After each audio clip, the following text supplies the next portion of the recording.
What's up, jobbers, and welcome to the latest edition of the Jobber Knocker podcast. As always, Nestlemania alongside for the ride is a man that would always turn on me at a minute's notice. If I tried to acknowledge him, he'd put me through a table. JC.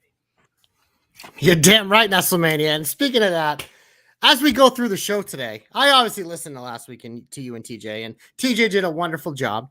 But you were kind of out of pocket a little bit. JC leaves the nest for a week, and Nestle has to fucking get in all his bullshit because he knows there's no one to smack him around. But guess what, boys?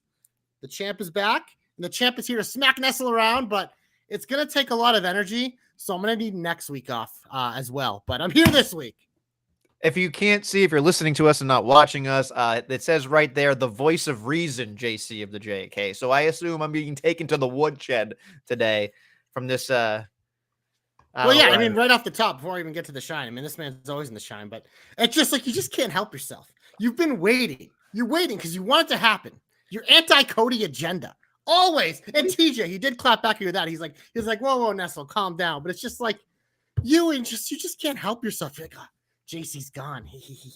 I can say something. I can say something about Cody, even though when you watch the show, the fucking guy is as over as he's ever been. So, good God, Nestlemania. Right off the rip, that's number one. Well, listen, I just was trying to pull something out of thin air because here's the thing. Up until Friday night on SmackDown, I thought the Bloodline didn't have a fucking prayer. They weren't presented in a way that made me excited. And then Friday at Madison Square Garden happened, and I went, well, I should just shut the fuck up and enjoy the ride because it was damn right you should. Hit the shine button right now, Nestlemania. Always in the shine, because that takes me to note number 2 about Nestlemania. But we're obviously going to intertwine it with this beautiful segment because look at me.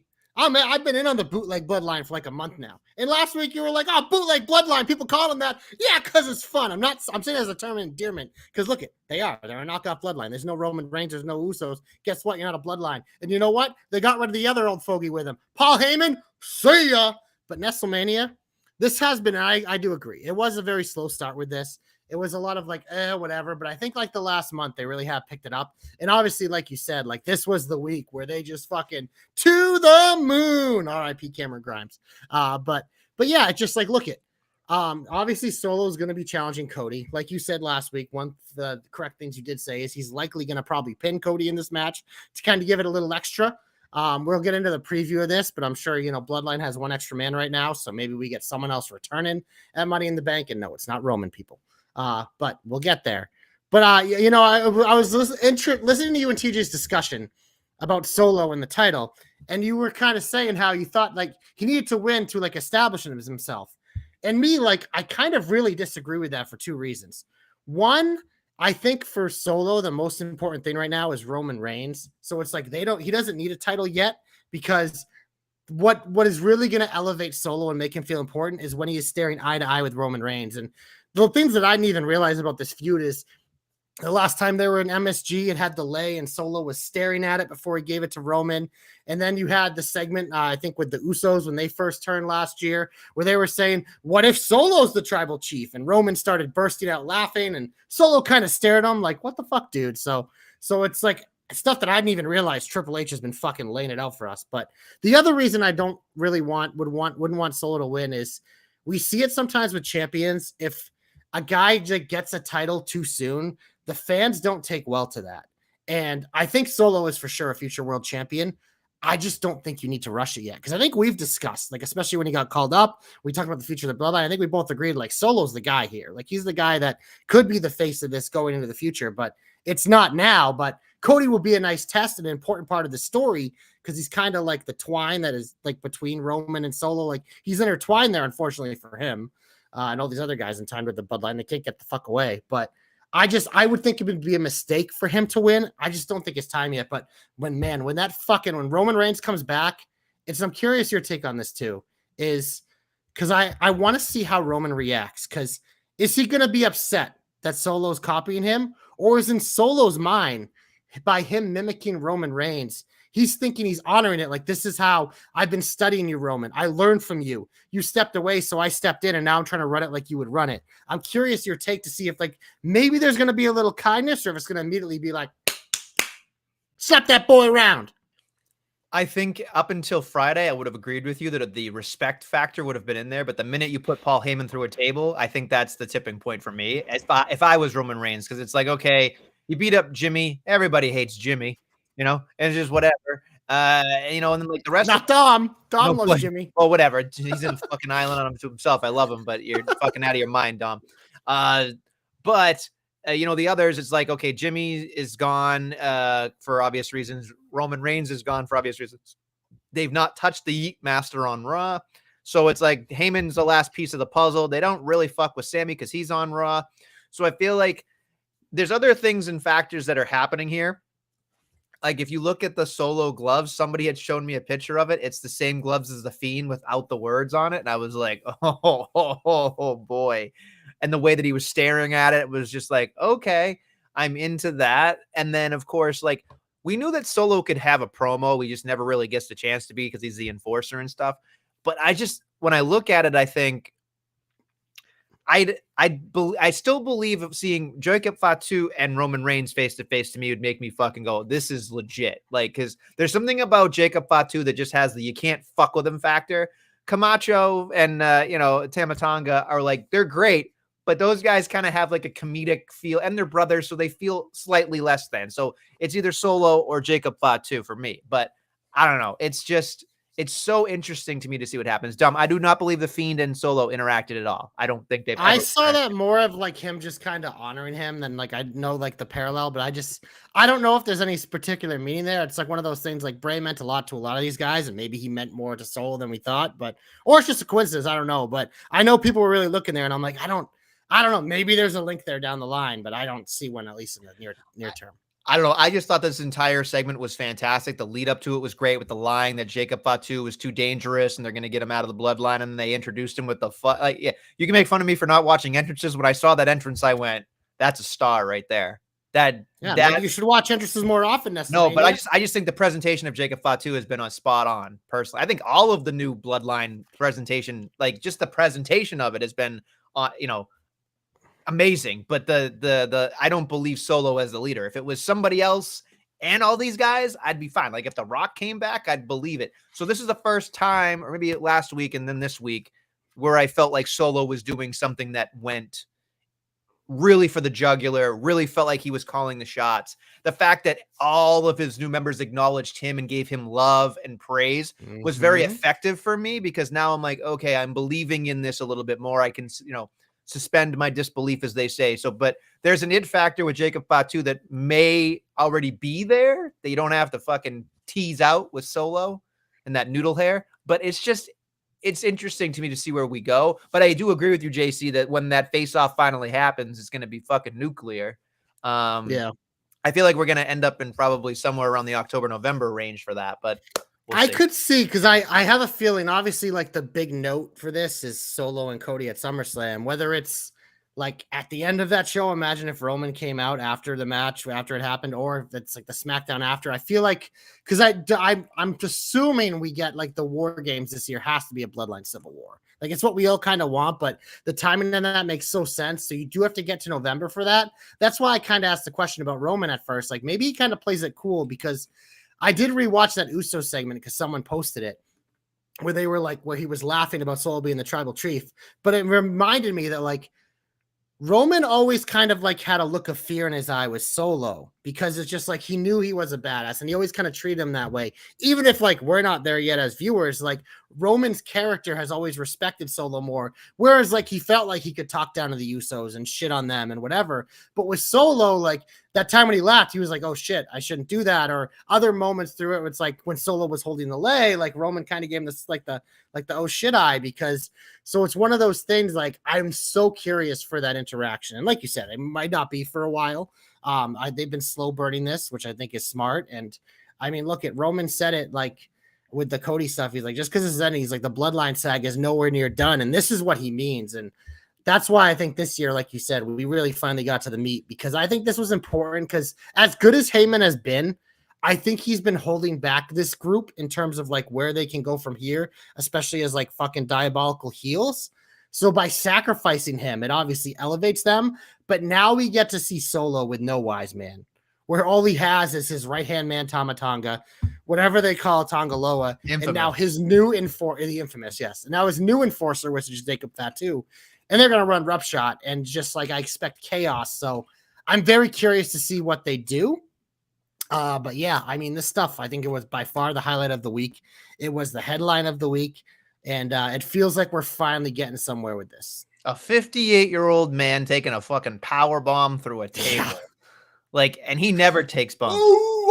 Like and the problem was, and this is how you know, like, this is just me looking at all parameters, not necessarily just watching the storyline. If you watch the way they lift him up, even though they fucking killed him, you see Solo go like, "Oh, let me help you with that." Like he loves them enough to be like, "Don't fucking kill him, just fucking put him to the table." You know what I mean? Like, I was like, "Oh, that was cute," and then the fucking kaboom happens, and you're like, "Oh, there it is." But everything about it was wonderful. I think him not sleeping and looking like he had bloodshot eyes adds to it. The disheveledness was great. I think Heyman's earned his summer off, in my opinion. I don't think you need Roman for SummerSlam. I don't think you need Roman for the Berlin show. I'd look at Roman as a return somewhere in the fall when you really need that, adrenaline, pumping, especially against football and other things that are picking back up with, the NBA and NHL and stuff like that. So I look at it like that, and that's how you get to 2 months lead up to the Bloodline Civil War in War Games. But I'm also sitting there wondering, is Sami Zayn going to be the fourth person? We talked about this last week, but I didn't get your thoughts on it. Yeah, it's interesting because I feel I could see him being done with them completely, but it just depends. Like, because look at Jey Uso could win Money in the Bank and fucking cash in and be a world champion. You know what I mean? So, I mean, well, Jimmy coming back and like evening the odds on Sunday, whether it's during or after the match, makes a lot of sense to me. And then you're gonna get the like Kevin Owens and Randy Orton being like, "Fuck you, dude!" Like the same thing we literally just saw with Jey Uso.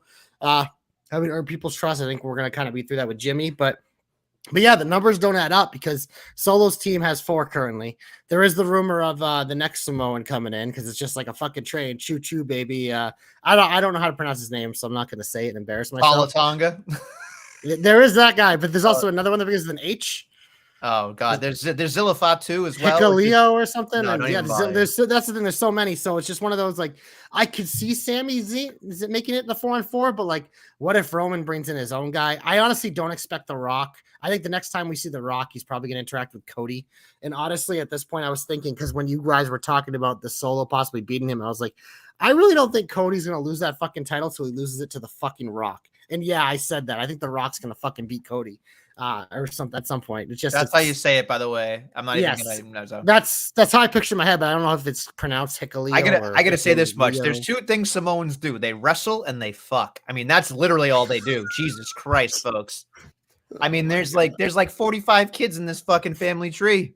45 children. That's the thing is go on forever. That's what I mean. It's like it's honestly it's kind of cool. But the other thing I was reading, I wasn't really aware of this. I obviously knew his backstory, but it kind of made sense the way they debuted him because WWE's had all those international shows, and I'm assuming, and this made a lot of sense to me, is that Jacob Fatu probably couldn't wrestle in those places because he was in jail for a while, so a lot of countries won't allow him to travel. He must be okay with Canada, obviously, because he's wrestling in Canada on Saturday. Usually Canada is a little better with the US, but I'm assuming that's probably why we got Tama first and then Tonga, Loa, and now we're getting Jacob Fatu. We still have Canada. We still have Berlin. So yeah, well, I mean, he doesn't have to go to. You can skip Berlin, but Canada is usually a lot better in terms of like allowing American criminals and stuff because it's a lot closer. But a lot of those other ones, it's always a no fly zone. So that made sense to me of the order of why they debuted it. But hey, look, I'm curious that match. I mean, we don't like 6-man tags, but there's a lot of intrigue with that one, at least for Sunday. It'll be dressed with Gaga. It'll be everywhere. It'll be fucking all over the goddamn place. It won't matter because it's not the main event, so it doesn't matter. It's I would assume it kicks off the show, but who knows? Maybe it's the second to last match. Who the fuck knows? I mean, we have a world title match. We have 2 ladder matches and a world title match at least, right? So, do we think? I'm curious what does go on last because you have Drew teasing that he's going to cash in the same night, making me think maybe the men kick off the show. Well, we'll get to that when we get to the preview, Nestlemania. We should probably get to the rest of the shine. And Nestlemania, it's going on right now up against it, but I just have to mention this because it happened. But see what happened on NXT last week in the main event? Sean Spears, pin Trick Williams, bitch. Oh, Sean Spears. I'm looking at that match, the Fatal 4 we're going to talk about. It's half AEW, and it's two of my guys, Sean Spears and Ethan Page. But Sean Spears pinning the champ. I fucking, I marked out big for that. I just woo-wee, had to put that in the shot. That means he's not winning. No, we know. Oh, no shit. He's eating the pin he's in that match to eat the pin because they don't want the flippy cool guy to eat the pin. They Ethan Page, don't want him to eat the pin because they're probably going to keep going with Trick to the next one. But I mean, Sean Spears got to pin him so he could take the pin. It made a lot of sense to me. But hey, you know what? Sean Spears in a world title match. Tony Khan never did that because he isn't the best booker in the world like HBK is. So listen, there's a lot of reasons to love Sean Spears. I wish I was him in a lot of different ways in a different life. I'll tell you that much. That guy is living the best life. He's got that new dad strength. Yeah. Listen, there's no such thing as new dad strength. Trust me, you're on fucking fumes when you get there. But yeah, go ahead, continue with your shine. I'll let you lay. We can stay on SmackDown because the other thing I really enjoyed was the nonsense with Jalen Brunson and Tyrese Halliburton. I love when they do shit like this and they integrate sports. And look, I'll say this for Halliburton, that dude is legit a diehard, insane WWE fan. He always is doing shit in the locker room. His teammates make fun of him. He's always watching. He always has the belt whenever they're in town. So I know for him it was cool. I think Brunson's is a fan, but I don't think he's as psycho as Halliburton. But you know what? Logan Paul, man, he just gets it. You bring in the fucking team that eliminated them in MSG. You get even more heat than you were already getting. And then LA Knight gets to do a thing with Jalen Brunson. Yeah, I get even more over. I mean, look, LA Knight qualified out of this match, which surprised me a little bit. I thought it'd be Santos, but it makes sense because guess what's going to happen on fucking Saturday? Logan Paul is going to cost LA Knight. Yeah. Or who knows? Maybe he writes him out before the match and maybe a little Canadian hero gets in. We'll get to that later in the show as well because there's two guys in this match who could potentially be taken out. But yeah, I mean, I thought this segment was a lot of fun. Anytime you're in a place like MSG, we saw it with Trae Young with a few years ago, and it was fucking perfect. And Logan Paul has the fucking sense to be like, we're running this back with fucking Tyrese Halliburton because he just sent the Knicks bye-bye. So there you go. Yeah, when I thought of it, I immediately I watched it and thought, oh yeah, JC will have this all up in his shine. So I was right about that. I know you'll love anything basketball related. So there it is. We get it. You're not a world. You didn't do shit. You didn't do shit. I did a lot of shit, bro. No, not to help the team win. That's for sure. Vibes. Yeah, world sure. champ. Okay. All right. What else World you got champ. that's positive before we get all negative? Tiffy qualified. That's cool. Whatever. But on Raw, the only really thing that I super enjoyed is this Liv Dom stuff. I can't get enough of. They are fucking clicking on all cylinders. I mean, honestly, I've been enjoying all the Judgment Day stuff. I'm glad TJ was on here last week to kind of slap you around a little bit about it because I know you've been a Judgment Day shamer since the beginning. Because fucking, of course, half the members are from across the pond. There so it is. Danny would say you're a goddamn shamer with Finn and JD. But look at Liv and Dom is just next level. We had the reverse this week where Dom got in the full mount and anytime Dom and Ray get in the ring together, I say it all the time, but daddy son all in on that shit. It's a lot of fun and it's really building up to that's what's cool right now about this era of WWE with Triple H. It's we know where it's going. But it's the lead up to where we're going to getting Rhea back. It's so much fun. Whereas before I felt we know we're going, but this lead up sucks ass. Can we get there? Now it's I kick back, put my feet up, and every week it's this shit's good. And you get the little Carlito cameos, which fucking every week I pop for. So I'm playing as you. That made me laugh so hard. I was like, that made me almost fall on the floor because he's got such great comedic timing. He really does. And he's great. We talk about it all the time, but the whole thing of that Priest talked to Rhea and then seeing, the facial of Dom being oh fuck. And then Finn talking back to him, which I thought was really interesting here. Somebody had a callback. I'm sure we'll talk about it later in our predictions, but somebody said last year, Priest almost cashed in, fucked up Finn on Money in the Bank and lost. So now it's Finn's turn to fuck around on Priest. So it's interesting to me because, Priest is going to be kicked out if he loses. I don't know if I'm going to believe that, but. Well, Nestlemania, there are ways to lose a match and not lose the title. Just saying. That's fair. And with Money in the Bank, one of the ladder matches or that 6-man tag could easily main event. You can easily stick this in the middle of the card and have a fucking shitty ass finish. And people look the other way and I just kind of thought of this right now, but I mean, because I was kind of thinking, I'm I don't think Seth's winning the title, but what does Seth do at SummerSlam? What if they fucking make this shit a triple threat? Priest, Gunther, Seth. I could see that. So I think there's a lot of possibilities here. Well, so I mean, I am curious because, I mean, you said Seth Rollins, you say his name, we might as well put it in here. I don't necessarily love this entire promo, but I do want to bring up the one thing when he did say, if I don't win, I have to reassess myself, what made me go, I'm listening. Yeah, it's not happening. He's turning heel. No, he's not. He's turning heel. Not anytime soon. Mark my words. He's not. By Gunther's a heel. Mark He my has words. to switch shows to fucking be a heel. Mark my words. By January of next year. January, Jesus Christ, Nestlemania. That's fucking half a year away. We're talking about right now. He's gonna get out of here. Yeah, no shit. I could be like, yeah, Seth Rollins will be a heel in 2027. Yeah, okay. January. I thought you were gonna say July. I was like, well, it is July. No. Yeah, that's a lot more feasible. But yeah, right now, no. If he loses this match, ain't happening anytime soon. Okay, whatever. I'm just saying. I would love it to be a heel because him as a babyface, I thought his promo was boring. I zoned out the whole time. Then Finn came out and I kind of perked up a little bit, but then Priest came out and I fucking perked back down. So he's got uppers, he's got downers. There it is. Yeah. Anything else positive or you want to get heaty?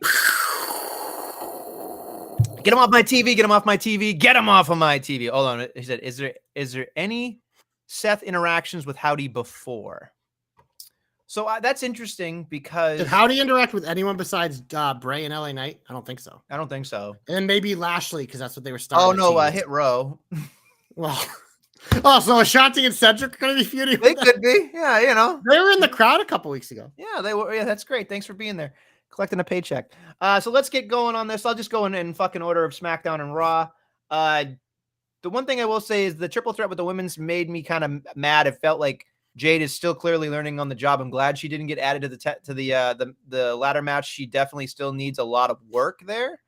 But it is what it is, you know. I think a ladder match would sit her more than a regular match, though. No, that's fair, but I think they got to sit her out for a couple of they had Bianca get screwed, they have her get screwed. But I did like that she cost Indy later in the night, at least. Right, which was nice. So Indy's out, and of course, you know, I'm glad Naomi won, but Blair Davenport to me is just the most bland person I've ever Where's she from, Adam? She's from overseas.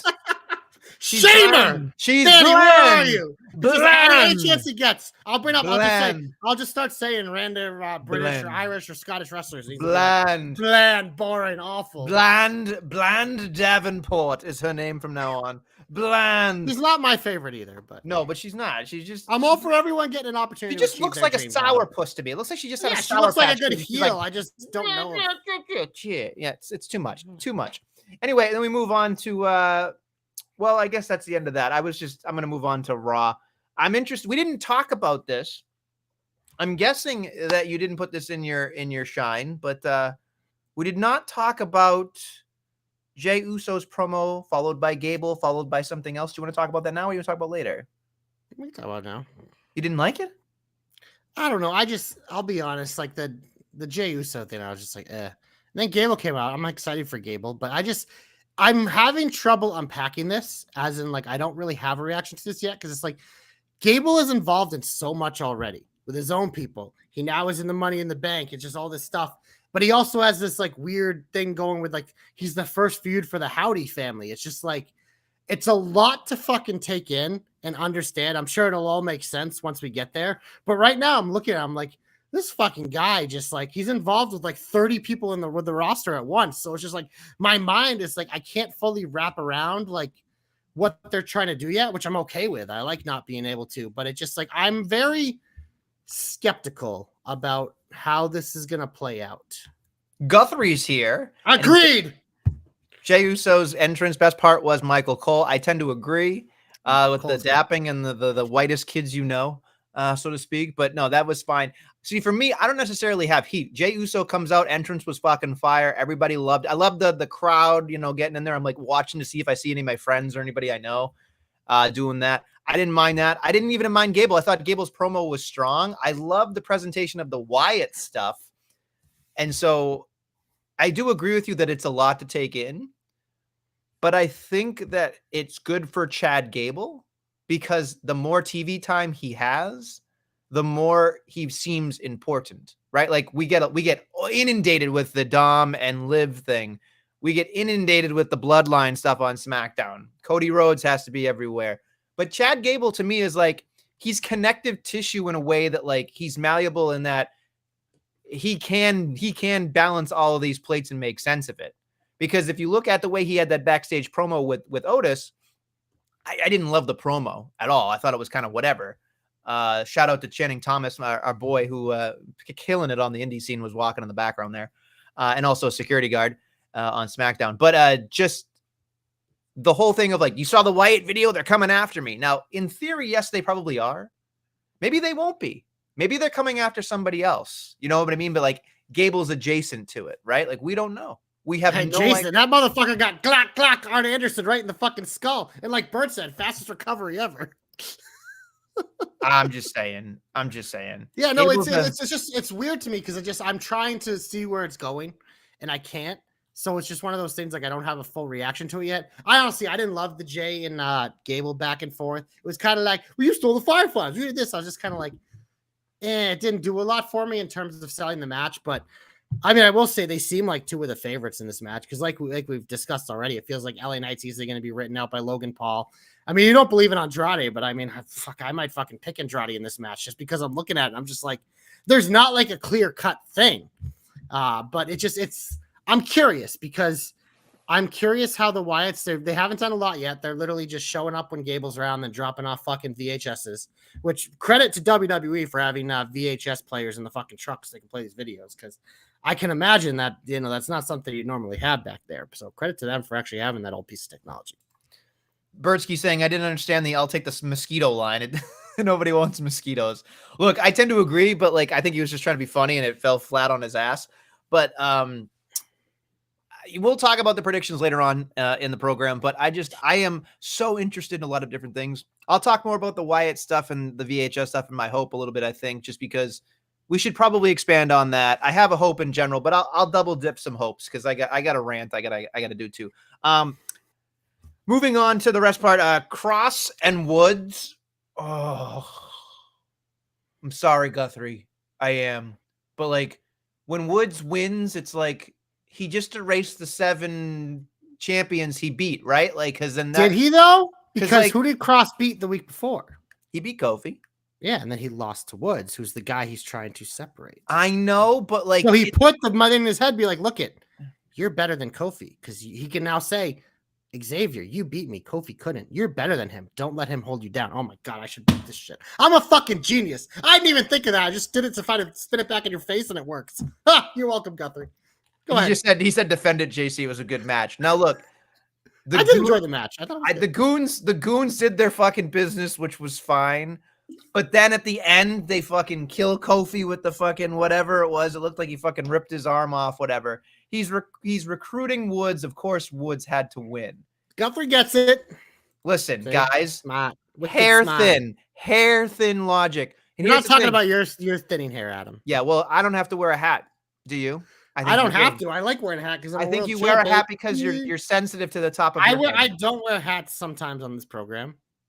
I'm wearing a hat tonight because I'm a fucking world champion. You're not a world champion. Where's your ring? I'm a world champion. Nobody's gotten their rings yet. The Celtics don't have the rings yet. You don't get those till the fall, bro. Are you getting a ring? I don't know. I doubt it. That's for me to know and for you not to know. Well, you were going to be fucking blinging it up on this podcast if you do. Fuck yeah, Bert. Let's go. Woo! What? You guys and your fucking betting. Unreal. Solar power, baby. You guys are nuts. Anyway, so no, here's the thing, right? Like it's hard to get excited about this Karrion Kross stuff, but I will say he shaved his beard too. So not only is the hair there, but the beard was off. And I'm like, why is he so baby fresh? There's nothing menacing about him. And then he does these like, you know what it is? I've never, and this isn't a cross thing. This is just across the board. And I saw it in AW at Forbidden Door and it made me want to fucking vomit. This is where I want Dom to put the fucking vomit emojis everywhere in the chat. It's the fucking forearm. Everybody does a fucking forearm and you're just like, come on. Just fucking stop the forearms, folks. It just doesn't look right. Nobody throws a convincing forearm. It's like some wrestlers throw some of the best punches, the worked punches I've ever seen. Jerry Lawler, one of the greatest punches of all time.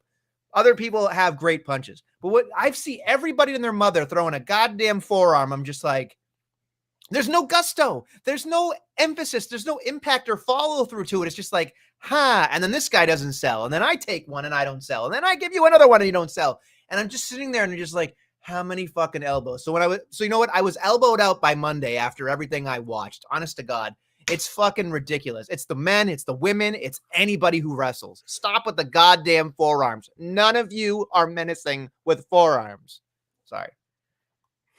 Fucking I aggravates. know you were such a forearm shamer. Oh my God. Anytime I see a forearm, it's stupid. It's like at least jumping, like Shawn Michaels, you whip him into the ropes, ducks a clothesline, comes back and fucking hits you with a forearm. I believe that. It looks cool. Kip up and does his fucking shaking his ass. I think I know why you hate forearms, Adam. Because you've now seen the greatest spinning backfist in wrestling for Lola Vice, and no other fucking arm attacks can compare. Fair enough. I mean, even Roxanne's one was dog shit. It fucking because she's not a fucking MMA fighter. She needed Hers should be done. No, yeah, she was trying to copy Lola, but she didn't realize how fucking hard it is. That's just hard to do. Roxanne needed a fucking stepladder. That was the problem. She hit the wrong fucking part of her. That's the problem. Have you seen them arguing on Twitter, by the way? It's fucking hilarious. Yeah, it's ridiculous.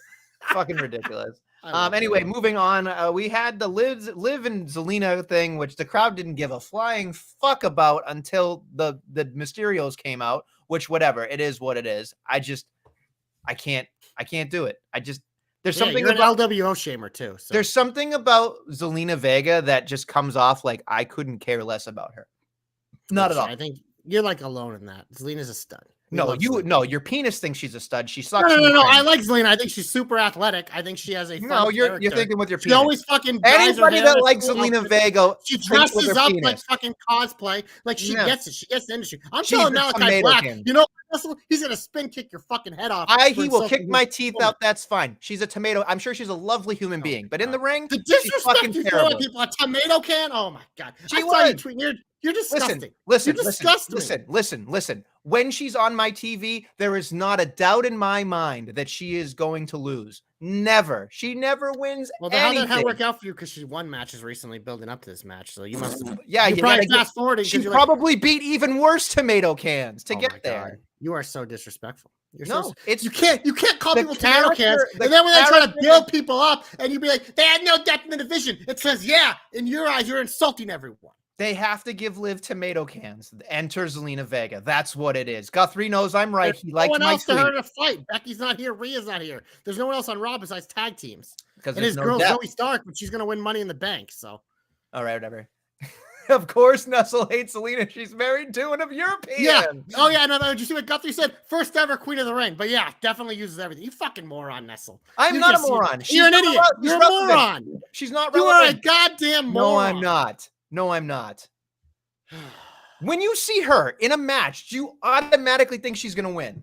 It's a world title match. I don't think she's going to win, but I can see her winning matches. No. She's won matches. Like others, she won a fucking tournament. She was fucking the first ever woman to ever in the history be Queen of the Ring. It was a make good. She's in the history books forever. Make good. She's a tag team champion multi-time with Carmella during that run. So yeah, get the fuck out of here. Make good. You are absolutely insane. The disrespect. I'm sure she's lovely. Go stream and play your video games. Get the fuck off my TV. That's all I'm saying. You're a Twitch shamer now, too. You hear that, Bert? I did not say. I'm just saying. Nestle's a video game shamer. No, that's not it. He shames chicken nuggets last week. He shames freaking video games this week. Nestle's just anti-fun, which we already knew. Yeah, because you called it No Fun Nestle. There you go. Yeah, No Fun Nestle. NFN. There you go. NFN. Tattoo it right on your goddamn forehead. You should just make. You know what we should do is take the NFL shield, and then just do NFN. And my fucking because the NFL is the no fun league. Exactly. There you go. It is fine. It works. Perfect. Literally perfect. You and Roger Goodell. Yeah, exactly. Yeah, exactly. No, you know what's shaking my head? You know what, Bursky? We're not even talking about the chicken nuggets thing. So I'm surprised you know what that means, Adam. Shaking my head? Yeah. I know what things are. If I don't, I Google it. Much like Riz. I did not know what Riz was, and I had to Google it. So it is what it is. The whitest kids you know. I believe in Joe Henry. Let's move on. Let's see. Finn attack. So look, it is what it is. I don't understand certain parts of Raw. I did like certain aspects of the Sami Zayn Braun Breaker promo, but then like the whole like you didn't do your homework thing is just like calling him dumb. I'm like, that's just low hanging fruit. And then he does the fucking buzz around and he jumps over and doesn't land, but then he hits a regular spear, and I'm like, I get it to a certain extent, but there's something about Sami Zayn that I just want him to be a world champion. I want to get that title off of him and get him in the world title picture now. Braun Breaker better win on fucking Saturday. That's it. Like, I am done with Sami Zayn in the IC title. I feel like it's overdone. It shouldn't have been the right person. I want Braun Breaker to just fucking be Monday Night Braun. And just I have 2 hopes this week too, but I'm saving my second one for predictions because one of my predictions is off the board. Okay. That's fine. It has to do with this. But yeah, I mean, look at, like, I am all about Braun. Dom, close your ears. Braun's the fucking future of this company. This guy is fucking electric. I'm enjoying his bullshit, but I feel like Sami Zayn is fucking bringing him down because it's just like, we don't want to see Sami near this title anymore. So yeah, well, yeah.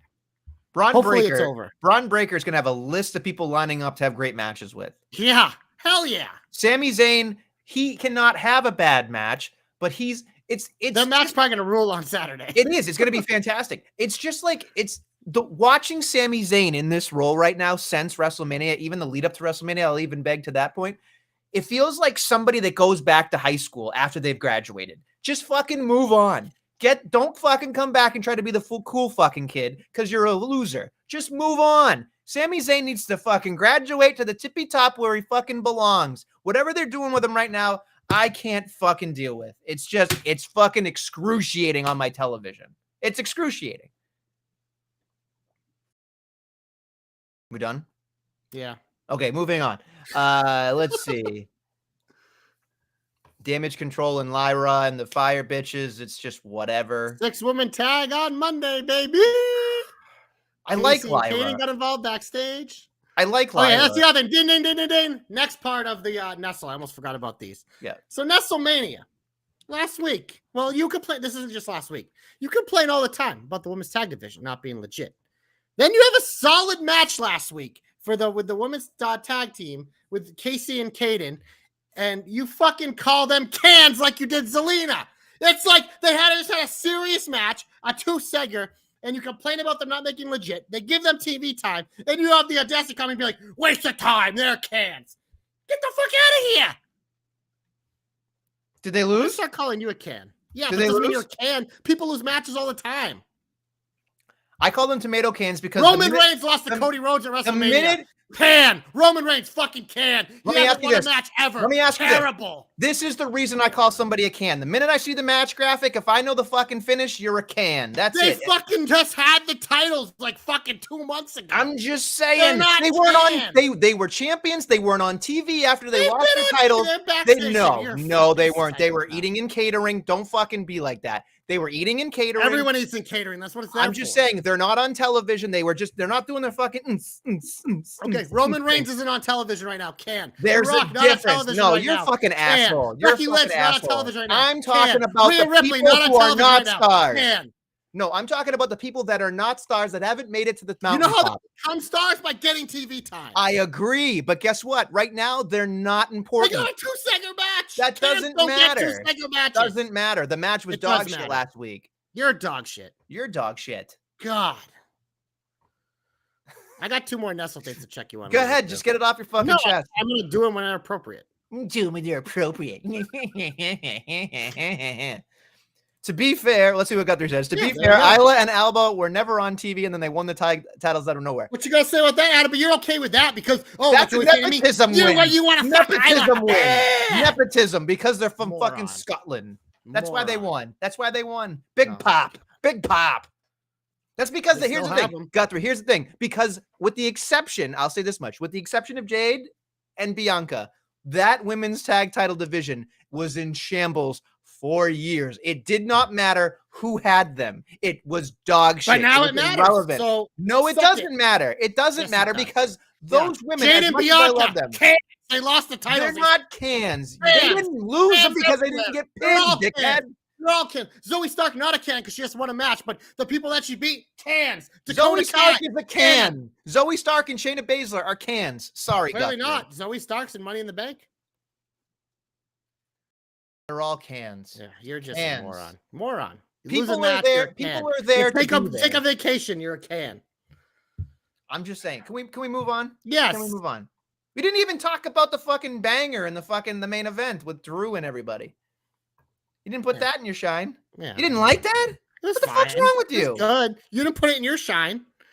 I let you do everything in the shine. That's your You shouldn't. business. You should. If you like something, you should bring it up. The only thing I'll say this much. I liked the match, thought it was wonderful, booked everything. And then, yes, I know, can shamer. I saw that. Can shamer? Yeah.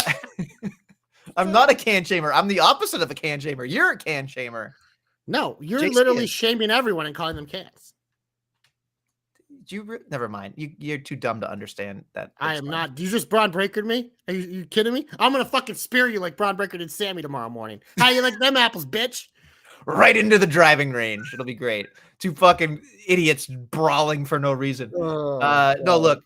So where the fuck were we talking about? So the match was fantastic, and then Drew McIntyre has this. It's either character stupid or just stupid across the board from a creative decision.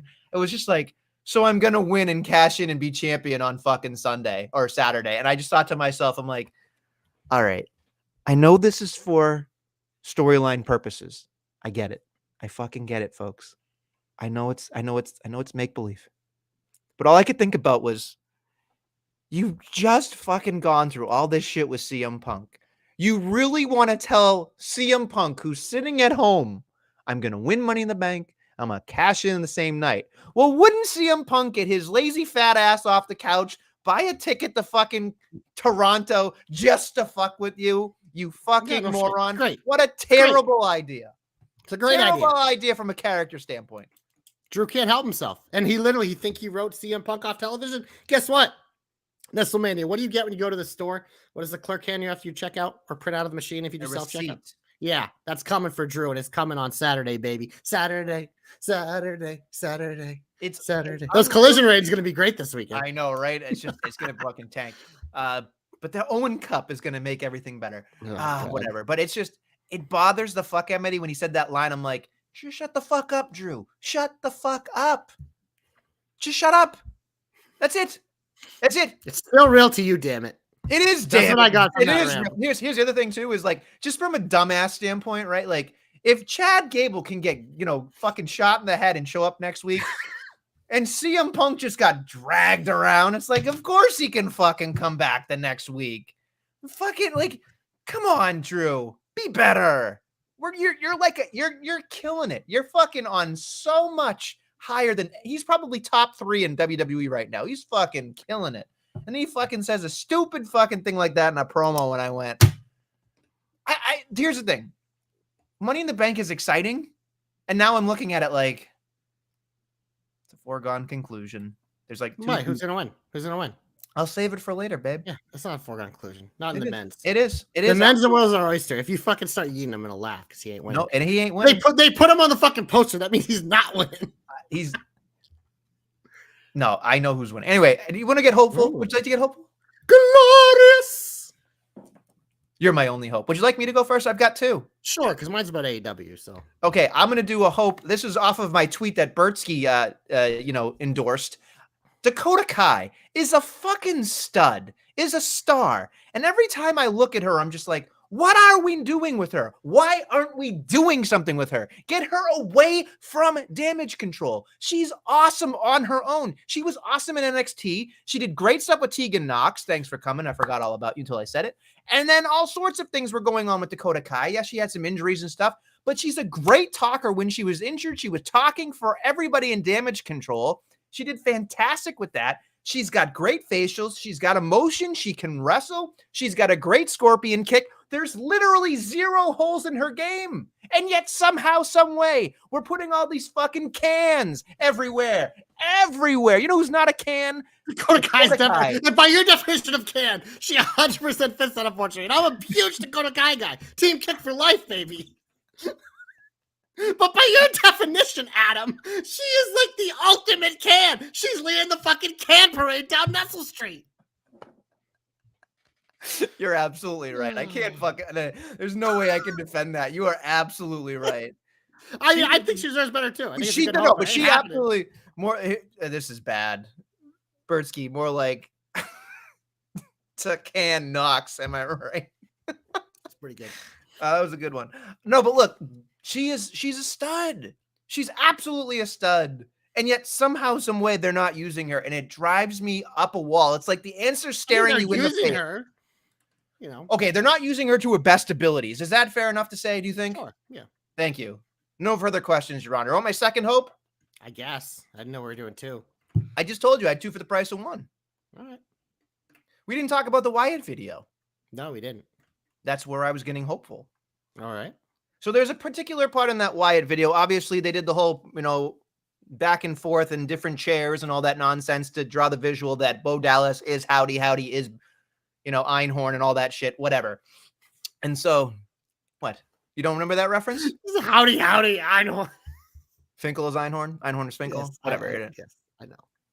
That must be the biggest case of hemorrhoids I've ever seen. Whatever. Anyway, so look, that whole thing happened. But before that, he said something about the false prophets turning on their families. And I went into myself and I went, well, there's your MO.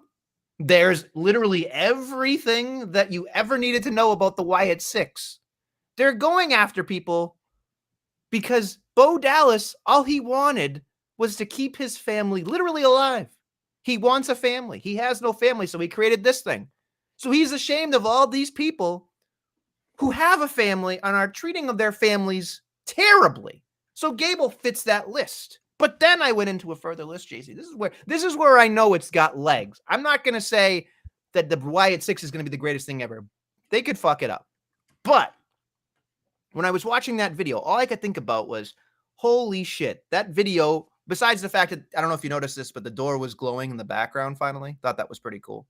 That was a nice touch.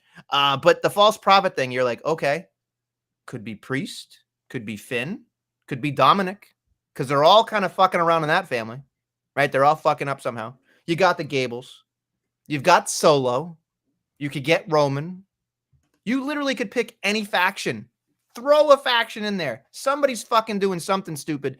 They will go after different factions. And I went, that was so telling to me because it made things so much more interesting where it's like, we're going to slow play the fuck out of this anyway with everything we get.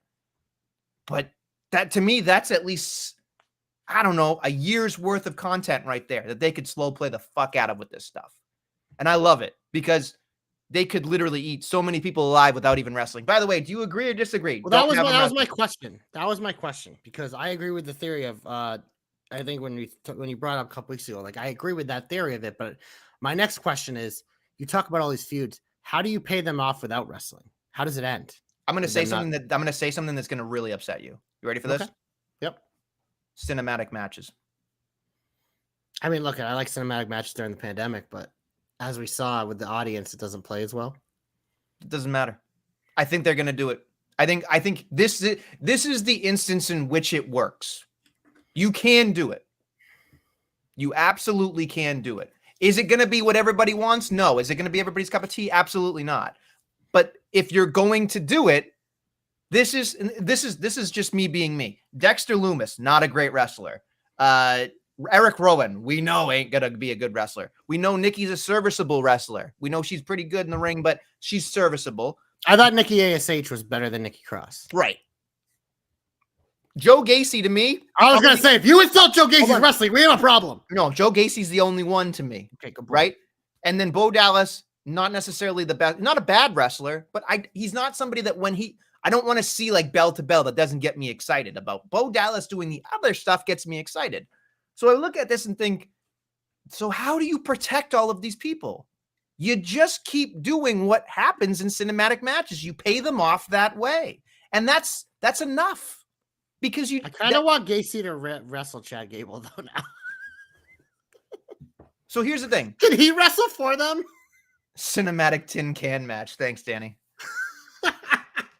That's true. Everyone in this faction would qualify as a can by your logic. Absolutely. You're 100% correct. They're all cans. But together, they're a pack of cans. They're one garbage disposal. They're one bowl. Yeah, exactly. They're a recycling bin full of dreams is what they are, folks. Oh, Lordy. All right. Anyway, those are my 2 hopes because I think that's the only way that we can get things going here. I think it's your time. Go ahead. I'm heading over to AEW, Nestlemania. It was kind of sparked by last week. That segment, with Danny Garcia, MJF, being like, yo, Danny, I'm going to do this for you. But then he got one out by one man, Nestlemania, Will Ospreay. And I think it's pretty obvious that we're probably, especially given what happened on Sunday.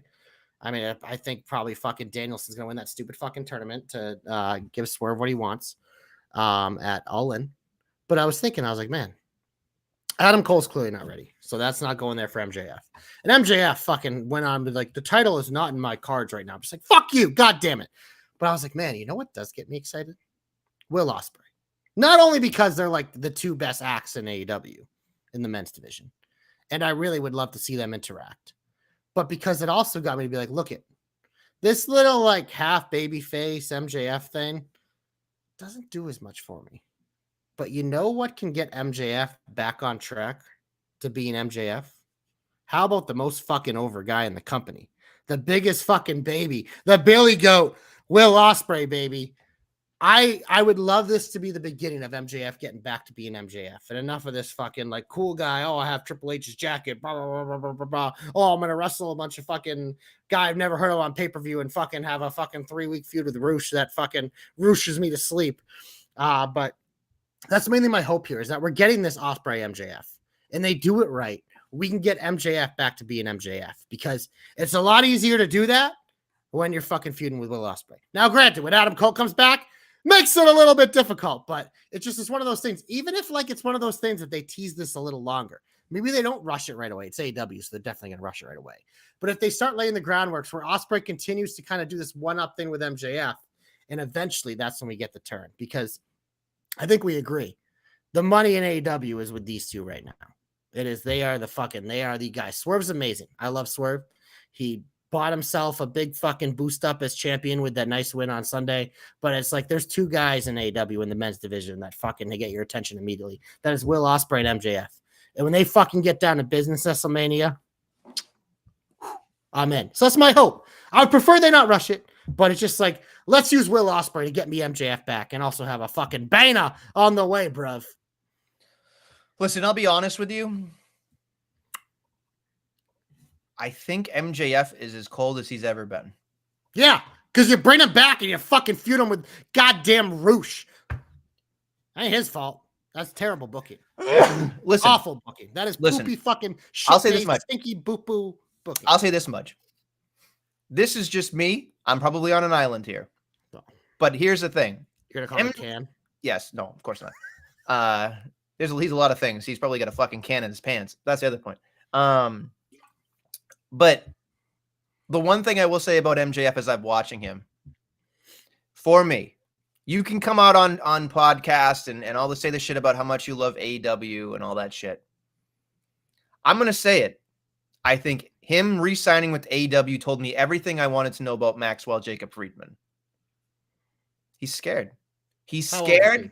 He's scared. He's scared to go to WWE and figure it out. He's not. Here's the thing. In AEW, he's the big deal. But guess what? In WWE, he'd have to start over. He'd have to prove himself all over again. He'd have to. I have a counter for you. Okay. I have a counter for you, because how does he? 26? Here's the way I look at it. Even if he signed a 5-year deal, that means he's up at 31. Guess what that is? That's entering your prime. Most guys sign with WWE fucking late 30s. Damian Priest is fucking like 40 when he fucking got called the main roster. He's the world champion now. Here's my thing with MJF, and this is why I know right now it doesn't look good, but why it will age better. Because in 5 years, Nestlemania, who else is going to be older? Cody Rhodes. It's an opportunity like where, because if he goes right now, it's like Cody's on top, and yeah, Cody's his guy, whatever. It'd be cool for like a short-term thing. But at the end of the day, it's like MJF, he's not ready to be the top guy in WWE yet. 5 years? I think he'll be able to seize that. When he goes over there as fucking Braun Breaker and Trick Williams, he can break in right with those guys and be the fucking now, the future, the whatever the fuck you want to call it. But it's one of those things, because like I said, right now it doesn't look great. But it's like one of those things. He has 5 more years in AEW to continue to find himself, to get better, to learn how to be a top guy even more than he already has. So then when he does make to the jump at WWE, when he's fucking 31, he's going to be more than ready. He's going to have to figure out his repertoire, because whatever he's doing right now is the same old shit I've noticed. It's the same. It's the same old song and dance. Most guys don't have time. He does. Here's the thing, too. He threw caution to the wind. He paid for it. He was out for a very long time with his shoulder and everything else. If he wants to get back to basics and he wants to get back to being the fucking best thing I've ever seen, Do that. Whatever he's doing right now, like you said, is dog shit. Turn heel. Get him be a heel again. No, I know, but here's the thing. Here's the thing. That's number one. But be a heel in terms of like actually being the shit heel he was, not this fucking 100%. whatever. But the other he's thing not a heel right now. He's a fucking babyface. But the other thing I don't like about it is, and maybe this is just me, but I'm really interested in seeing other versions of Maxwell Jacob Friedman. What we're getting here is this wishy-washy, nonsensical stuff where he's fighting luchadors. Like, okay, great. Like we're holding off. Hopefully that. But the thing is like as much as we despise Jericho and all that stuff, he has changed, just like the Undertaker has changed over the years and all that other things. Like there's different things that he does. But with MJF, if he's going to be a top guy, he has to continue to evolve in a way that continues to make him better. And I'm looking at this knowing that AEW is not the place for him to evolve to get better. You're not going to learn to be a top guy when there's no top guys to learn from in terms of how to make it to the WWE. I mean, they do have guys like Bryan Danielson and John Moxley. There's plenty of guys for him to learn from there. And then I'll tell you this much. Him and Will Ospreay together. But I will say this, because this is the thing. This is something that when you kind of said it, it popped in my head. It's like, I agree. I think evolution is important. But it's also one of those things like MJF is such a perfect character how he was. Like, do we want The Miz? Do we want Charlotte? Do we want them to be worse versions of themselves? No, because whenever they do that, we're like, oh, I wish they'd just go back. I think MJF's kind of in the ilk. Like, Randy Orton's kind of an exception because right now he's a fucking mega babyface. We don't care because he's Randy Orton, but I think we agree, like, mega heel Randy Orton is fucking one of the peak characters ever. So it's one of those things like MJF, that, like, character is the peak. And yes, there are definitely things you can tweak along the way. That's always a thing. But, like, I don't want him going out here having a fucking 3-year babyface run. I'm not here for that. Like, get back to heel MJF. Work on like the edges, work on different types of things, like small evolutions. But in terms of a full evolution, like I don't think he needs that. I think like he has the formula. It's fucking him. It's just like continuing to like do small evolutions along the way to tweak the character like the greats do. And look at like, I mean, that's the thing. It's like, I think if he went to WWE right now, like he'd be kind of lost in the shuffle. What would he be feuding with? Would he be fucking a mid-card champion at best? Probably not even that. So it's one of those things where it's just like, whoa. You're telling me he couldn't show up on Raw and be the world champion right now? They clearly had Priest earmarked for this. We're already saying how we want Sami Zayn to get up there next. You think they're going to take a new guy who just came in and throw him in there? He's not AJ Styles. He's not a fucking seasoned vet who's coming in at fucking age 38, 39, whatever he is. Like, he'd be coming in at 26. And we've seen with young people, they're willing to be patient. Like, and I think with MJF, if he went now, he'd probably be stuck in the mid card for a while. You'd have a little tease with Cody. Maybe he does a quick, like, loss to Cody. But it's one of those things. It's like, there's no need for him to rush it. This is one of the few times you can look at a guy and be like, this guy got to this level at this young age. He has nothing but time. Normally we say like, oh, time is now. Like Finn Balor when he came to WWE, it's like he's going to get to the main level fast because he's already old. And now look at him now. He's probably never going to get back there because he's fucking mid-40s. So I think MJF is a rare exception where it's just like it's going to work out for him. It's just hard to see it right now because what we're watching right now is so frustrating. But I think when we get there, when he does make the jump, when he fucking is 31 years old at him, it's fucking wild how young he is, that he'll be okay. If he keeps up the pace that he's going at, he's going to fucking break himself. He won't get to 31. I mean, look at peak MJF. He was wrestling like 6 times a year. So you get back to a heel, you can go back to that. It's just now, like you said, he has to fucking wrestle fucking luchador of the week. Christ, I'm looking at it from a perspective of just there needs to be something because right now, whatever he's doing isn't working. It's a baby face. He shouldn't be a baby face. It's fucking simple with him. They're doing this like, fucking no, he's wearing a leather jacket. He's cool. But like, no, be fucking MJF. You shouldn't be going on a podcast being like, I don't think the title's in the cards for me right now. MJF wouldn't fucking say that. What are we doing? It's character assassination, Adam. That's what's going on. That's why it's my hope, because you know who unlocks it? Will fucking Ospreay.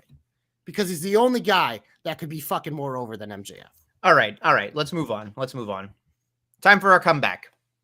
The doctor will see you now. DMD. She's back. We've been waiting. I mean, what has she been gone? Like a year and a half, it feels like. It's been forever, ever. The crowd was hot for it. Everyone was hot for it. When fucking Mercedes was rumored to go to AEW like a year ago, what was the first match on everyone's lips? It was DMD. It appears we're doing that at Wembley. So, yeah, I think people are excited. I think they're rightfully excited because Britt Baker is probably the best until Toni Storm, the best woman's character in terms of AEW by far. Like her run was amazing. In the ring, a little bit less to be desired. Mercedes can help her make up for that a little bit. But in terms of a feud, this is what people wanted. We're getting it. It's right in time for their big pay-per-view. I think it was an exciting return. I think it finally got to the point where we weren't really expecting it. And it worked even better because Mercedes was wrestling in New York and a lot of fuck the Celtics chants, those fucking sore losers. Get over it. We beat your ass. We beat your ass again. I do like your team though. But yeah. It's cool. Britt Baker's back. DMD. I'm excited. I know you're not because you're a hater. You're probably going to call her Can because she's been gone for a year and a half. But yeah, she gets my comeback. I just think you think it's funny that match is actually going to be good. I just don't care about the match. It's one of those things. It's all about build. You don't care about the match? And the match will be fine. The match is the cherry on top. We talk about this all the time in WWE. Nestlemania. We talk about this all the time in WWE. The match a lot of times the cherry on top. Get me there. And I'm going to enjoy the match. I've never seen a Mercedes match I don't like. So I'm definitely going to enjoy it. I don't think Britt Baker's as bad in the ring as you think she is. I think she's certainly not great. But I think she's definitely well above average. That's like half an hour of love making, and then the finish goes bad. You know what I mean? Like you can't do it. So you know what happens when you get to the finish? You finish. It's over. Well, so guess what? I want the lead up to be the best part because you know what? I like a little foreplay. I like a little enjoyment. I like to get my money's worth out of the transaction of our love making. I don't want to just go in there and go. No, I want to fucking enjoy it, feel the emotion, feel the love, get that storyline. Bring through the emotions. Then when I get there to the peak, I'm enjoying it, but then it's over and we move on. You said of our lovemaking. Do you have something you want to tell me? Not you. It was more of a broad strokes. It was the royal you, right? Okay. All right. Yeah. I didn't know if you wanted to tell me something. Nothing I want to make love with you, especially with your fucking stupid ass Cyclops look. You missed me. You can say it. You missed the Cyclops shit to make fun I missed you so much. I'm fucking taking next week off too. Well, you know. Just wait. You'll miss me. You're telling me you didn't get a little excited when Britt Baker's music hit? Business picked up in the women's division. I'll say this much. I'll say this much. She was dog shit till she broke her nose, and then she found it. It was like, oh my god. Once she broke her nose, that was it. Like she figured out that character. It was wonderful. I still think she sucks in the ring, but like you said, she's fine. She's not terrible. No, she's not good. How bad she is. She's not good. But you're just not good. If someone's not amazing, you call them dog shit. Just like you call she's not. Here's the thing: she's not ready for prime time television in the ring. My God. As a character, she is fine. Yeah, if you have a good character, it doesn't matter. You know what's great? People say that about Cena forever. He's like one of the most over guys of all time. 5 moves to doom. It doesn't matter if you have a good character. Same thing with LA Knight. Yeah, it's just like whatever. Danny. It's fucking whatever. The build up and foreplay will be great, and then you accidentally put it in the ass. Well, I think you put an R in there. The arse. Arse. Oh my god, that was great, Danny. No, but look at it. This is a fun part about this. It's like you got a DMD who can talk and do great stuff, and Mercedes who's got no promo. Bounces it out, baby. And then you got Mercedes who's an incredible wrestler, and then you got Britt Baker who can't fucking wrestle, and it's like one carries one carries the other together. The chemistry better be off the charts because there's something about me thinking that there's going to be a zero chemistry going forward with this entire thing. I hope I'm wrong. I hope I'm wrong. I really do. You're always wrong, so. I usually am, but I have a tendency to believe that on this one, my gut tells me I'm right. So no, is what it is. You're a dentist shamer too. Talking about dentist shamer has nothing to do with her being a dentist. Yeah, I think it is. She should go back to dentistry because at least she makes better. But well, she probably doesn't make more money, but she probably has a better. I think she makes pretty good money in AEW now. Yeah, probably now. Maybe not at first, but she's definitely on contract number 2, and I think she does okay. Anywho, let's move on. My comeback goes to one Kayla Braxton. We are saying goodbye to her. Cody had a lovely send off on SmackDown. Thought that was great after the show. I got a little teary eyed because I thought she was wonderful. I think she said she spent 8 years there. Yep. She's always been a fucking, a team player. She's had her moments with Paul Heyman, which was great. I don't know if you saw her on the X that Heyman finally got to scare her, which I thought was nice. Hopefully it was before he got written off television. I think it was. But it was just there. You can tell that they love her and they want her to come back. I think there'll be a Kathy Kelly scenario. I think it's a see you later. She kind of said it was a see you later. So yeah, I think the problem is other opportunities. I think the issue is that she saw the writing on the wall because it's like you got your Kathy Kellys, you got your Jackie Redmonds. So it just feels like it's getting top heavy and loaded on the interview side. So I think, Kayla Braxton was phenomenal, but I think, time will help. And I think we'll see her back, but what a phenomenal talent. What a phenomenal person. Easy to just enjoy when she's on there. So I hope she whatever she's doing next, she crushes, and then she comes back, and we all be like, we missed you, Kayla. So she gets my comeback. Absolutely. Nestlemania, we head to the big old finish, and we're going to get to Money in the Bank. We're going to get to Heat Wave.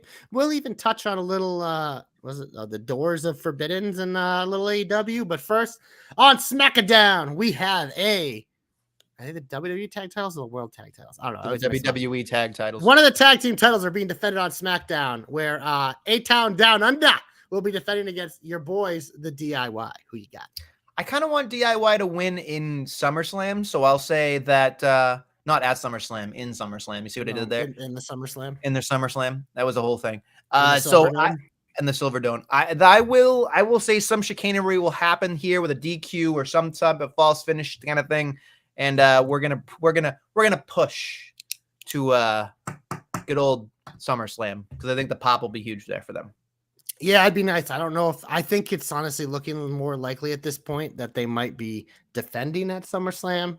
I don't know if they're winning tonight or on Friday, excuse me. I think there will be some chicanery, but it is in Canada. And historically, Johnny Gargano has had some big debuts and wins in Canada. For some reason, they think he's from Canada. I feel like the way Triple H books it, but we shall see. Nestlemania, I think it's time to jump over to, would you like to do Money in the Bank or Heat Wave first? Let's do Heat Wave. Heat Wave, let me refresh because NXT is ongoing. We have 5 matches scheduled as of this time, and we have a last chance match for the NXT North American Championship. If Uba Femi wins, Wesley can never, ever, ever challenge for the title as long as Femi is champion. So, Nestlemania, I ask you, Uba Femi, the unit, versus Wesley, the tiny unit. Who you got? I mean, you'd be a dumbass to pick anybody but Uba Femi. I mean, the guy, he looks like he ate Wesley 5 times. Uba Femi he'll fucking play with his dinner. It's done. Moving on. It'll be a fun match. I'm so excited for it. Next up, singles match for the NXT. I assume you're Uba Femi. You didn't say it. Yeah. Okay. I said Uba. Uba! Singles match for the NXT Women's North American Championship. Kalani Jordan defends against Sol Ruka and will probably be a very athletic contest. I feel like Kalani just won it, so she's probably going to retain here.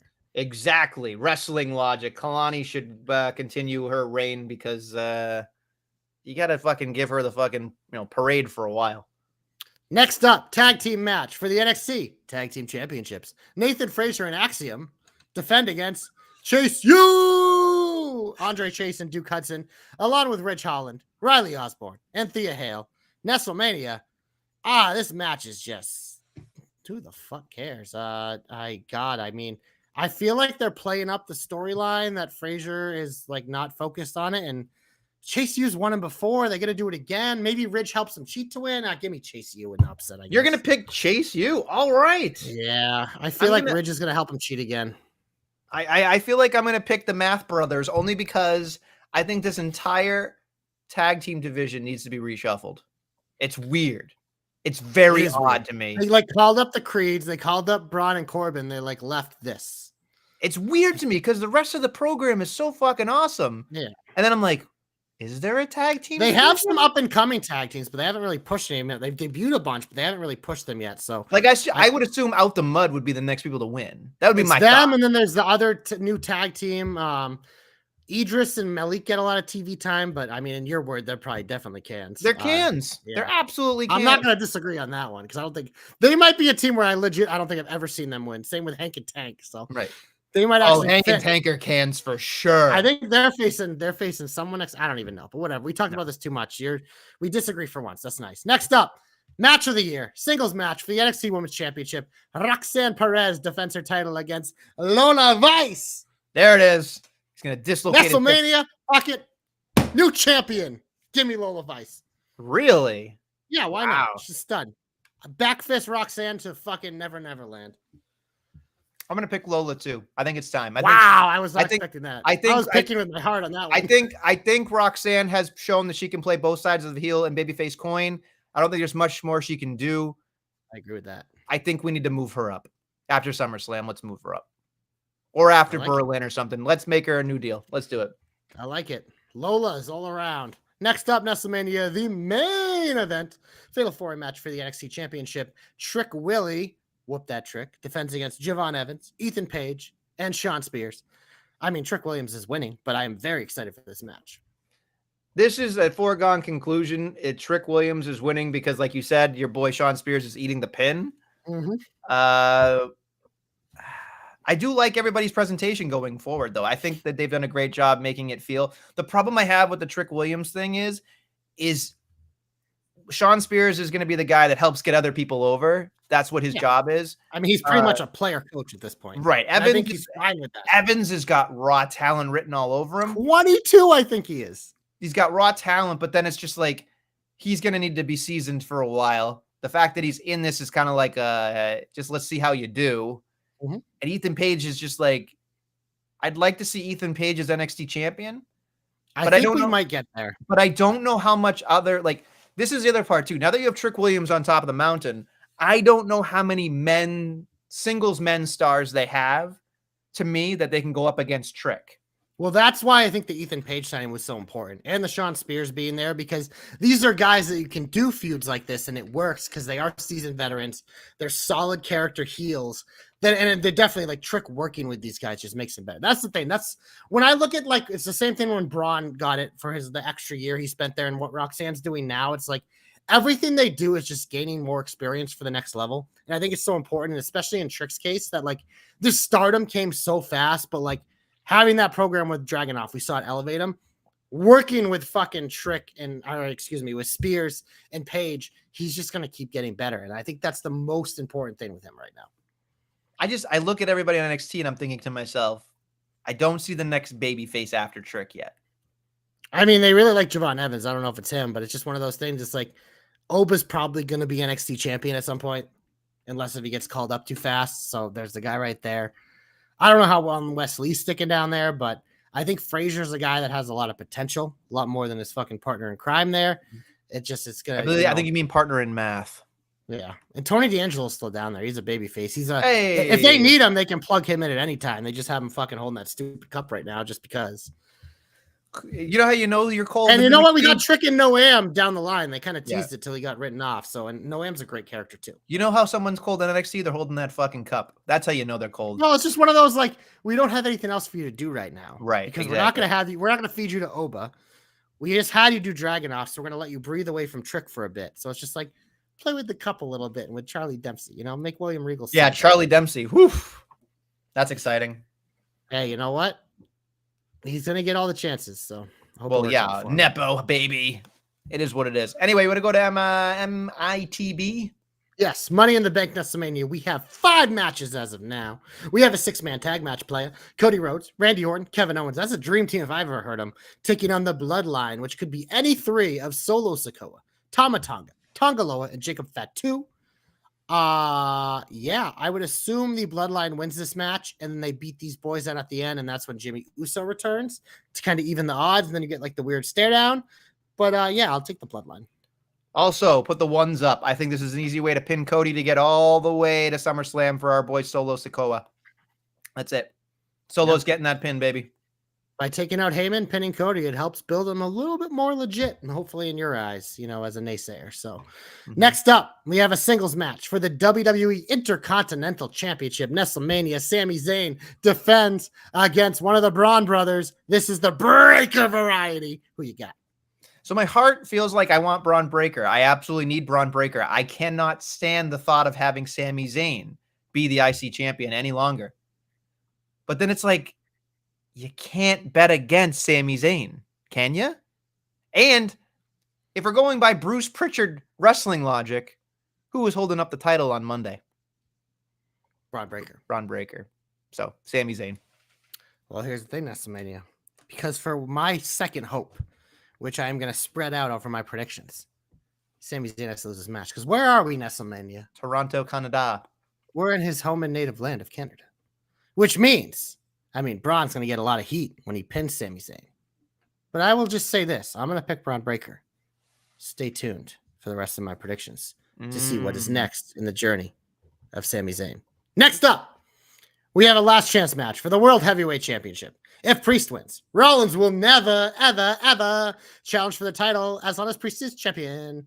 If Rollins wins, Priest must leave the Judgment Day. Ooh. Damian Priest defends against Seth Rollins.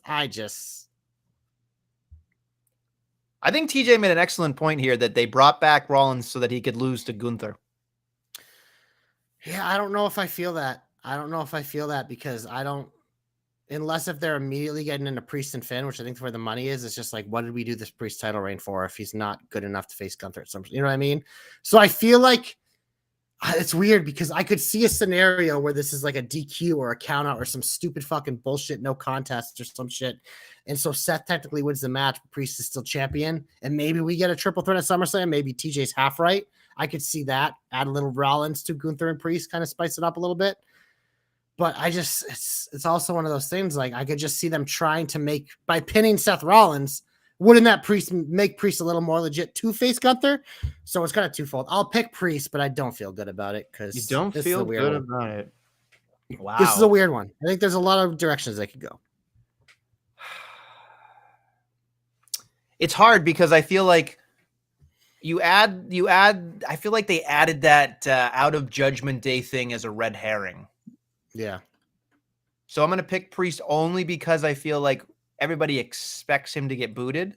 Because you're a coward. No, I'm using my brain here. I feel like Seth Rollins. It's funny because here's the thing, right? Like here's what I'm looking at, right? Indubitably, Gunther is winning at SummerSlam. There's no doubt about it in my mind. So if I'm Seth Rollins and I lose to Priest, I just wait another month and then I fucking can go challenge for the title again.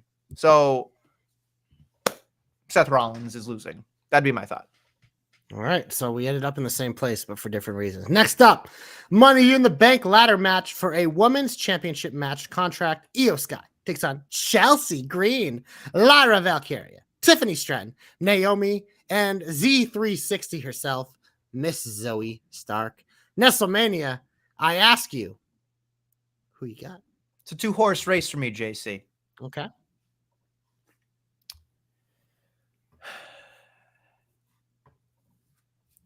I'm gonna go with my heart on this one. I'm picking Chelsea Green. That's who I want so bad. I hope for that like 6 months ago. Tiffany makes most sense to me because I talked myself out of Lyra on Monday because I felt like she's in this fucking. She's nonsense. too intertwined with fucking nonsense. Naomi's never gonna fucking win it. It is what it is. Oh, wow, Naomi's about to win. Zoe, Naomi Hill cash in on Bailey. If that happens, Guthrie will never hear. Guthrie will be.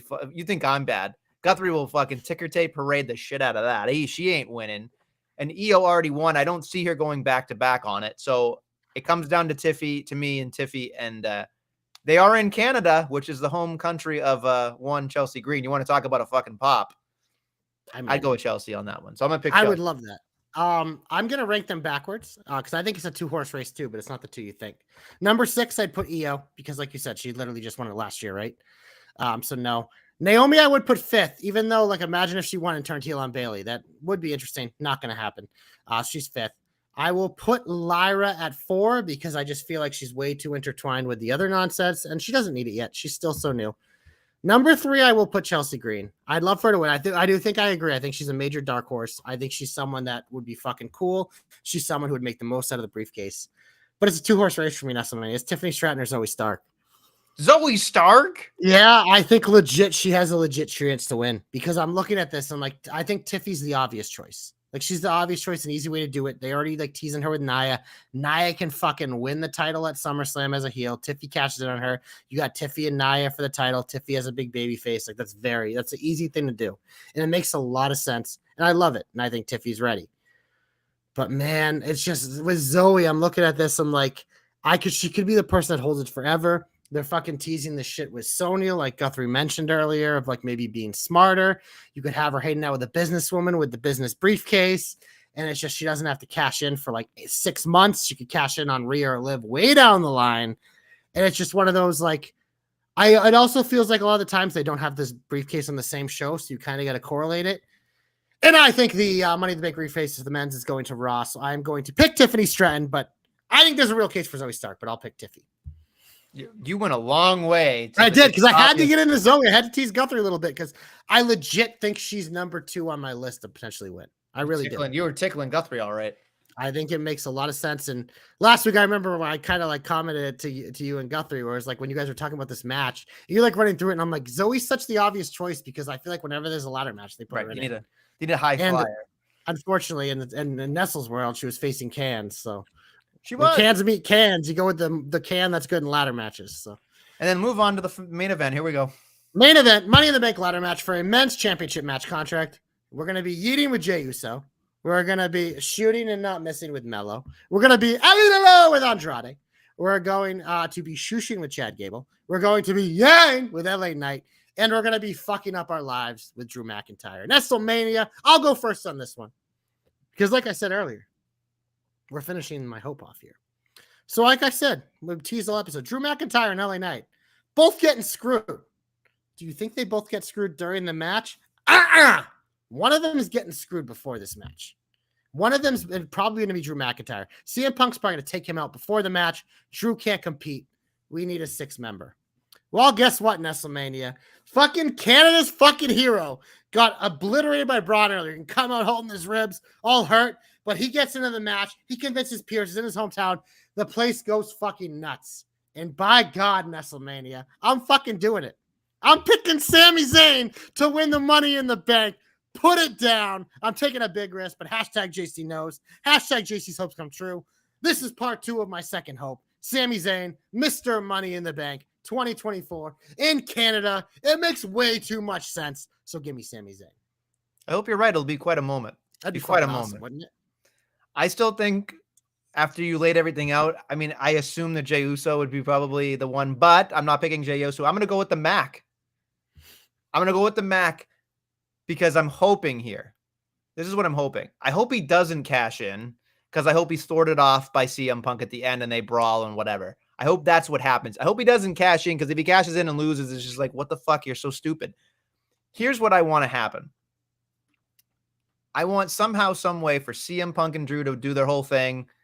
CM Punk and Drew go their separate ways for a while. CM Punk said, as long as Drew McIntyre is breathing and I'm breathing, I will make sure he's not champion. I think the end of this, all the obsession, is the Money in the Bank briefcase that he holds on to and waits for CM Punk to be champion so he can cash in on CM Punk. That's what I want to see. I think that'd be a fucking like, I fucking beat the monster. I can go about my life now. And it won't be. It'll be just the beginning. It'll be great. So I'm picking Drew McIntyre. My next question is there a world where Chad Gable wins this and cashes in on Sami Zayn for the Intercontinental Oh my God. I think if you do that, it's just like... They literally just did it with Theory and he didn't win. I thought about it and I was like, please no. No, I don't even think Gable's going to be... I think Gable's going to be eaten up by the Wyatts at some point. I really do. If Sammy doesn't win, and my pick for this would actually be Andrade. Because I was going through it, and I know it doesn't make any sense, but I feel like with that, so I'm looking at it, I'm like, all these guys, like, they all have things where it's like Melo doesn't need it yet, whatever. But I'm like, Andrade, if he's ever going to do it, it's gonna be with Triple H, and it's gonna be sooner rather than later, and it's gonna have to be a Money in the Bank cash in on the fucking B World title. Like he can hold on to that, he could cash it at any time. Eventually, the World Heavyweight Championship, same thing Priest did, and he could be a one-time world champion or whatever. It's one of those because I'm looking at him like that's the one name on the list because it's like the Drew thing. Yeah, it's easy. He's the biggest name, but I just feel like with CM Punk, it's like he doesn't need it yet unless if he holds on to it forever, like you said. But it's just like that's why like I hope the Sami Zayn thing would be the coolest thing ever. But if not, it's like Andrade's the one that kind of had my attention a little bit. You just sparked something in me. Let's hear it. I can't change my pick, but I should because I think this is outrageous. So we're talking somebody's going to get fucking, just tossed and out of the thing, right? Fucking Drew, they do the same Brock Lesnar thing, right? Drew McIntyre's climbing. Fucking Cult of Personality comes out. He's in the match and CM Punk tosses him out. CM Punk grabs the briefcase for the 3rd time, holds on to that motherfucker. That would be insane. Insane. Yeah, he could take out Drew McIntyre, join the match himself, too. No, I'm just saying in general. Yeah. Any way you cook that up, that's I think this match is gonna have chicanery. It has to. Because when I see Drew McIntyre and LA Knight, it's like, we know both of them have feuds for SummerSlam. I'm assuming Punk is clear, but it's like LA Knight, Logan Paul, like, is a done fucking deal. So you know Paul's he's going to be on top of the ladder and Paul's going to fuck him. But it's like Drew's also getting fucked by Punk in some way. Like every other time he's so close to something. So it's like it's right there. It's just, and that leaves so much intrigue. And that's why I think there is a minute chance that they actually do my Sami Zayn thing.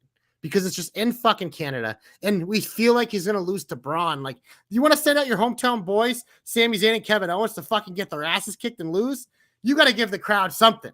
So it's there. And man, that would be fucking cool. Wouldn't it be fucking cool if that's how Sami won? It'd be so fucking cool. Be the ultimate Sami way too, the underdog. Not even in the fucking match. Already got beat up. Be cool. All right. All right, Nestlemania. Oh, we got to talk about it. Oh my god. We got to talk about a little bit of AEW here.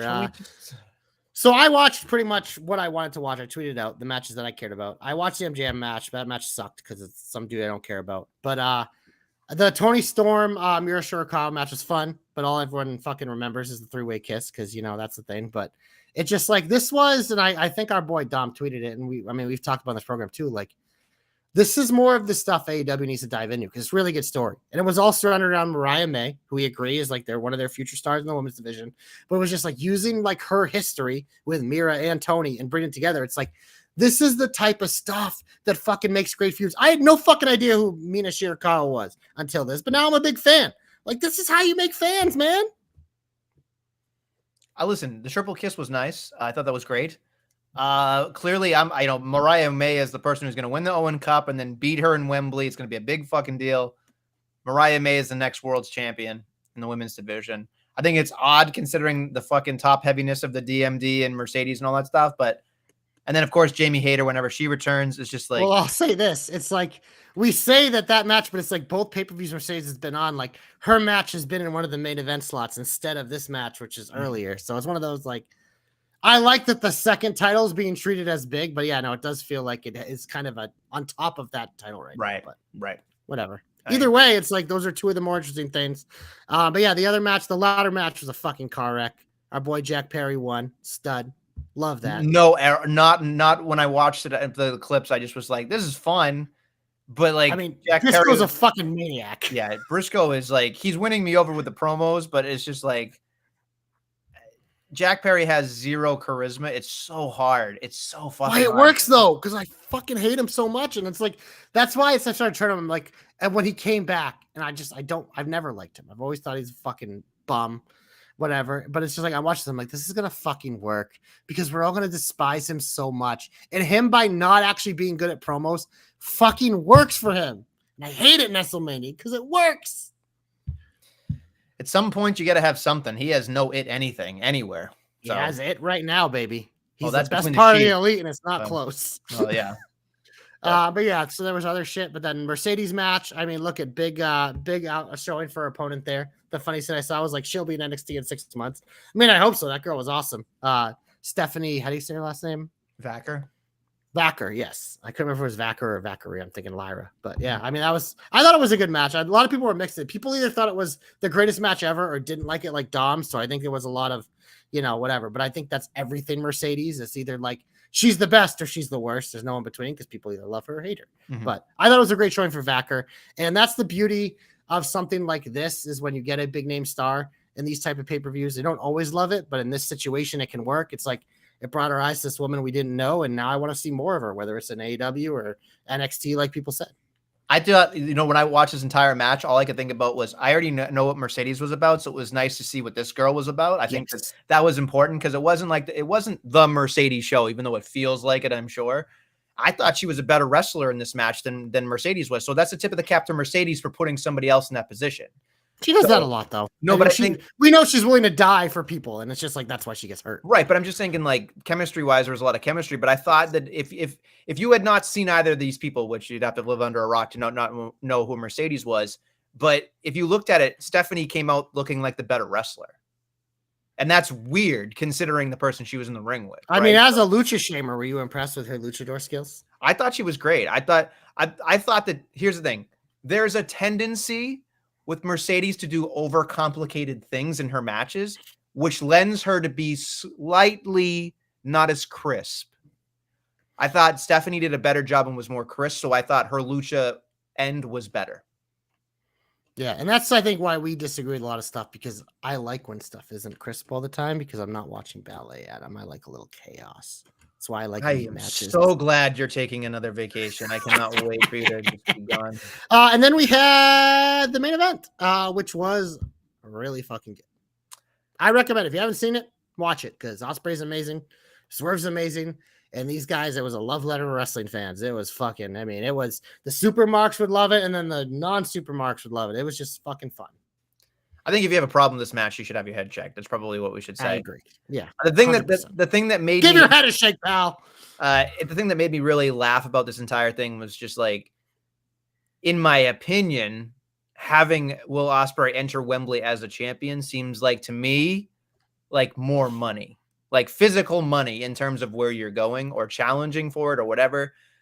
I know Swerve's on a roll, and Swerve's been doing. Swerve needed this, I think, to legitimize his reign. Yeah, I agree. I think that's probably why they went that way, and it's smart. So I don't have an issue with it. But for me, I don't know if Bryan Danielson versus Swerve, to me, and I mean this in the kindest way possible, I think they're going to have so many dream matches that this is going to be just another match when it comes to Wembley, unless they go about it a certain way that makes it feel like it's the tippy top. I worry that with Tony Khan's way of promoting, Tony Khan's way of writing his television creatively, that everything's booked in a dream match scenario. So there's going to be that feeling of, to me, and again, I'm more WWE than I am AEW, but I want to see AEW succeed. If you don't put the AEW championship at the tippy top as like, this is the headline, this is the match, nothing else matters as much, then to me, I look at it like, I think you're not really pushing that person up and propping them up the way that they should. So they did a great job for Swerve on Sunday. I'm just nervous for Swerve in terms of going forward to Wembley and after. I think Wembley will main event if it's Danielson, but I mean, I do agree. There's not going to be a story. It's going to be like, Bryan Danielson wins the Owen Cup, and now it's a match, and Swerve's always wanted this match, and there's going to be mutual respect. It's just like, and that's the biggest gripe I think we both have with AEW, is it's just a lot of that, where it's just like, as we've just discussed, with like the best stuff has stories. But yeah, I do think it would main event though, because I mean, even if they did do Ospreay MJF, like could be the second to last match. I just don't see that actually main eventing. I don't think any of the women's matches will main event. The Cope Dope's gone, so he won't be main eventing. So it feels like it will be Swerve and Danielson. I think it's a foregone conclusion. Well, I hope it works for everybody. I really do, because I thought the Elite tag or triple, whatever that was it a tag match, or was it? No, it was a 6-man tag. A 6-man, yeah. The clips I saw of that, I was embarrassed for everybody. I was embarrassed for them. Like, good Lord. Like, I love the Young Bucks, but like, I watched that and I went, I see guys in gymnasiums and VFWs doing better than them. Well, the Acclaimed and Young Bucks is probably the tag match at Wembley for the title. So hopefully they do better on the redo. Great. Can't wait. Yeah, speaking of failing tag divisions. I was just about to say, they might... FTR goes away and suddenly you have no tag teams that can wrestle. It's unreal to me. Like, I was thinking about this and I thought, for somebody that touted the best tag team division, this is the worst it's ever been. Yeah, and they literally have like their team as the champs. They just don't defend the titles as part of the gimmick. Right. It's wild. It is a wild time. Wild time in AEW right now. Too many belts. Doesn't help. Who wins the Owens Women's Cup? You think it is Mariah? Mariah, hands down. I think Mariah and Danielson. Yeah. Because I think it's Willow and Stat on one side, and then it's Mariah versus. The only thing that's a fly in the ointment, as you say, is that question mark, which a lot of people believe it's Hangman. If it's Hangman and Swerve at Wembley, that would be interesting. Because I also saw people kind of starting to speculate that it'd be MJF, but now that him saying the title isn't his plans, it's definitely not going to be him. But I don't know. I assume whenever I see that, it's going to be some fucking Japanese or luchador I've never heard of that Tony's super marked out about, because that's what it normally is. Or who knows? Maybe it's like Darby Allin or somebody. I will say this much. I tend to agree with what people are saying. They need to make the Owen Cup not be the reason you go to Wembley. Like, I think that's weird to me. I know what is they're it trying better to than do. Giving them a fucking trophy and a belt, though? Like, at No, least it but means something now. here's the reason I say this, right? Jeff Jarrett being, I don't know if you watched the promo he cut about being in the Owen. I saw it. Yeah, I forgot to hit fast forward at that part because I was doing something on my phone. I thought that was one of the best promos I've seen him do in a long time. And I thought to myself, here's something you could potentially do. Jeff Jarrett winning the Owen Cup, but because you put the Wembley thing on it, you can't do it. Yeah, but if he wins that and doesn't get anything out of it, does anyone care? I mean, how many things do they do in How many things do in AEW where they don't care anyway? At least it means something, because we always talk about AEW, like, have it mean something. I don't know. I mean, the only one, the question mark that would make, I mean, Heyman would be cool, but the only one that would be like better than that would be if it was fucking Kenny or something. Kenny Swerve. That'd be sick. Yeah. Then they can team up after and take on the Elite. Pretty cool. All right, I think we're done. I think this might be the longest jobber knocker we've ever done. We get the back to vacation mode for JC. See y'all in 2 weeks. JC is gone. We'll replace him next week with someone a little less temperamental, I guess, and that's probably the best way to do it. Hopefully, whoever it is will check your ass, so I don't have to come back here and double check you all. Maybe I'll just have maybe I'll have a 4 Brady bunch. I'll just have like 4 people with me. It'll be great. Have your brother on again. No. I think Kenny would probably say spending an hour with me is more painful than anything. Hey, he did say that Britt Baker was the best women's wrestler in the world. Now she's back, so there you go. I think my brother's smarter than to know he wants to spend time with me. It's just because he's got better things to do. On that note, thank you for listening and watching the Jobber Knocker podcast. We'll be back. I'll be back next week with some more Jobber Knockery. Money in the bank. Shorty, what you drank? Peace.